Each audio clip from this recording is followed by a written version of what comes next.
We're very confident in where we are as far as the 80-man roster. So, as far as any prospect that's available, those are more conversations for Jerry, Steven, and Will McClay, as far as looking at that situation. So I have nothing really to report.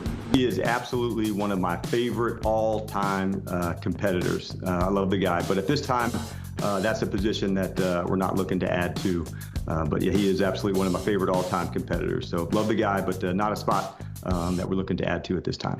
No, it's been a tough time for Earl. That's a hard situation. I feel bad for him.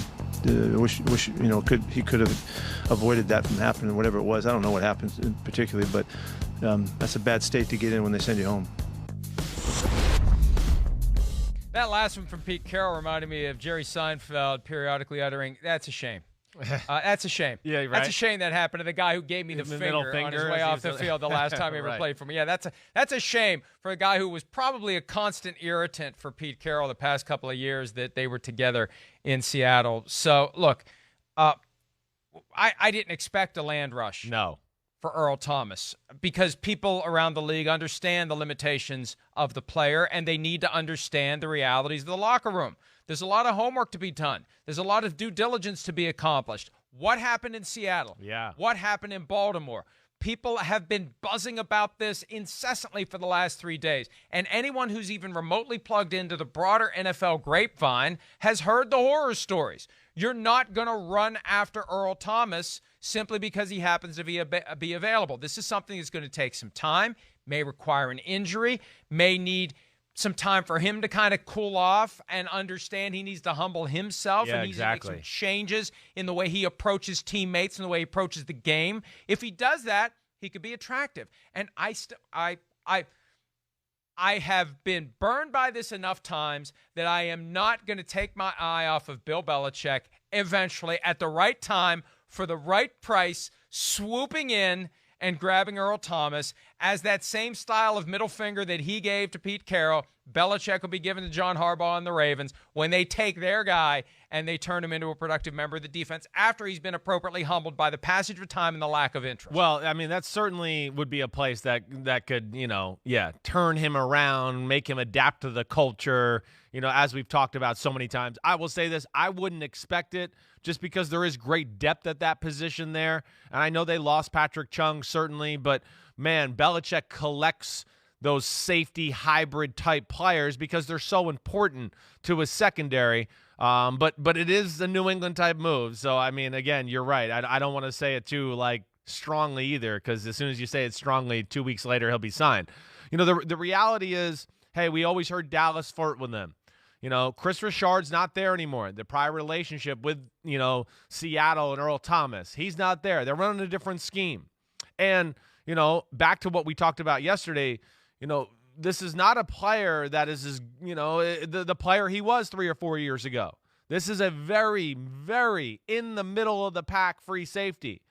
He's not better than the two safeties with the Atlanta Falcons. He's not better than the two safeties with the Dallas Cowboys, and certainly not in Seattle with that right there. And the big thing is, yes, what you said and what Pete Carroll said. It's not a good look. When you have to really, really be disliked by your team and an organization to get kicked off a team the way Earl Thomas did. And that's going to make everybody, like you said, sit back, let me call some people, let me talk to this guy. What the hell really happened there? And, maybe somebody will finally get an answer that they feel comfortable with, that they'll start to dabble in the business of Earl Thomas once again, or you get injuries. Like Mike, and I don't mean to jump the shark here, but like the Cleveland Browns, okay? Yesterday, they lose a safety. I thought of them right away, okay? Just because Grant Delpit, he's a second-round pick out of LSU. And I know you're probably supposed to break this news, but I just jumped into my mind because that's Cleveland, and they run the Seattle scheme. Joe Woods just came from San Francisco. He's the D coordinator there. So right away, I went, ooh, that's the type of scenario where an Earl Thomas could get on a team and be in a system that fits him that way. And I think it's going to take something like that at this point. I do. It's not quite a Simsism, but that's not what jump the shark means. You understand that? I don't even know what it means.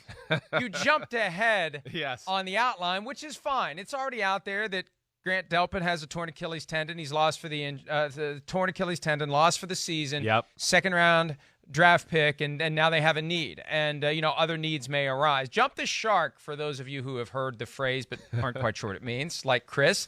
That is a reference to the episode of Happy Days when they put Fonzie in his leather jacket and T-shirt and shorts, and he did a water skiing jump over a shark pen, and that was the moment where the series went off the rails, when it was no longer what it originally was. So you jump the shark when you reach a point. Okay, I got you. When you reach a point where it's like, it's done, this is over. They're desperate now. It's not what it used to be. So before we jump the shark, let's get back to what we were talking about.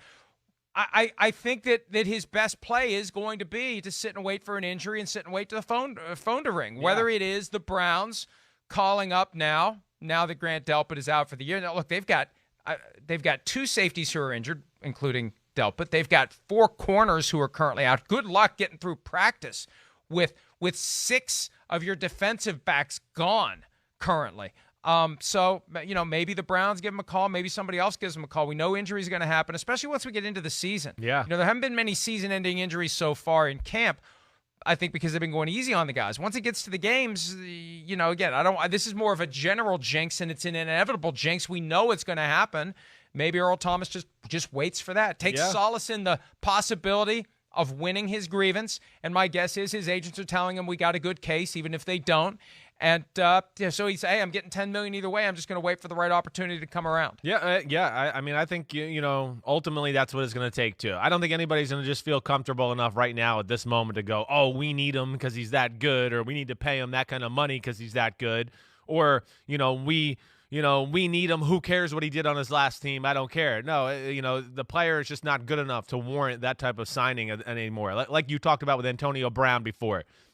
Yeah, teams might have known he was a pain in the butt. They didn't care because when they turned on the film, they went, oh, my gosh, I think this is the best receiver in football. I can deal with the issues. I'll fix the issues. But when you're not that player on the film anymore, guys don't want to deal with you and your issues. Coaches don't want to deal with that. There are some teams out there that are thin at the safety position to play that Seattle scheme. We mentioned the Browns. The Colts are a team that, safety play has not been great for them. They run that Seattle scheme. The Jacksonville Jaguars is another team, Mike, that jumps out to me there. And along with your Bill Belichick thought, too, I'll throw another one out. The Detroit Lions. They're another team. Matt Patricia, his offensive coordinator's Darrell Bevell, who's been in Seattle around Earl Thomas. They don't have great depth or talent at that position. I'm just throwing out a few teams that I think could maybe have him on their radar for the in case one more guy gets hurt, we might have to call Earl Thomas and his representation. Yeah, and see, this is how it works at every organization, especially this time of year. They will have a room somewhere in the facility, and on one side of the room, they will have their roster broken down by position with a loose depth chart of where everyone sits on it, 80 names this year, 90 in a normal year. And then on the other side of the room, they'll have categories: receiver, tackle, guard, center, quarterback, running back, safety, all the way across, with their preferred list of the guys that they would call if an injury happens to one of the guys on the other wall. And the question for these teams, Chris, is where does Earl Thomas fit on that list of 10 names under free safety, right? Do you put him at the top? Is he the first guy you call? Do you put him farther down? I mean, as all free safeties that are currently out there, he'd have to be the top guy. The question is, how much are you going to pay him? How much are you going to want? How much is in the tank? And what kind of a problem is he potentially going to be in your locker room, given the problem he was in Baltimore's locker room? Yeah, and that's a good question, and you're right. I mean, I would think he's towards the top of the list. The name that does jump to my mind right away a little bit is Rashad Jones, right? Ex-Miami Dolphins player. I do believe he's still out there right now. I could be wrong, but I'm pretty sure he was still a free agent. But, yeah, I would think that with the available guys on the street, those would be the 2 guys that teams are going to look at. Experienced, not going to be overwhelmed by anything mentally, know how to play the game, professionals that way. Yes, I would think that is the case with Earl Thomas, as long as he, shows a little bit of a humbleness or a changing of his ways. And, not that he's going to, that he won't ask for big-time money or anything like that, which I don't think he'll be able to at this point. I think back to the Cam Newton situation, even though the circumstances were dramatically different. It was his injury, the inability to check him out because of the pandemic, the Panthers squatting on him longer than they should have. All those things came together to put him on the shelf for as long as he was.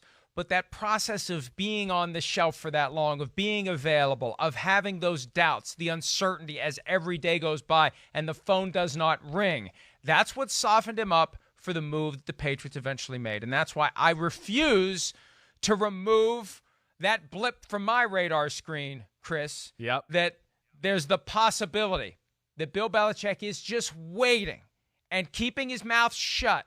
And at the right moment, he's going to get the right guy with the right mindset at the right price with the right attitude to come in and not be a problem, submit to the Patriot way, and become yet another key player on a team that is retooling on the fly with Patrick Chung opting out, even though Patrick Chung's a strong safety and Earl Thomas is a free safety. Bill Belichick would find a way to use him. I will not take that possibility off the list. I hear you. I mean, you know, we've seen them do this before, and this is Earl Thomas, who, you know, Bill Belichick has had a firsthand experience to know how good that guy is in a Super Bowl, you know, in a Sunday night football game up in New England. When I was working there, New England went out to Seattle, and that was, you know, you mad at me, bro game when Richard Sherman was yelling that to, you know, Tom Brady and all that. But here, just the free agents that are out there: Earl Thomas, Rashad Jones, we talked about. Tony Jefferson, right? The Baltimore safety who got hurt last year. He didn't get to play. He's out there. Eric Reed's out there. He's still a starting caliber safety. Morgan Burnett, you know, Antoine Bethea getting a little long in the tooth, but still was solid last year for the New York Jets. So there is a little more competition out there in, you know, free safety and safety out there in free agency land than I expected. They don't have, you know, the stars, you know, what do I want to say? They don't have the career Earl Thomas has, but either way, there's some guys out there. Oh, and by the way, if Earl Thomas would land with the New England Patriots, we would see him twice this year on NBC. Week 2 against Seattle, Week 10 against Baltimore. Whoa, that would be amazing. I'm now officially rooting now you want for that Bill to Belichick happen. and the Patriots to sign Earl Thomas.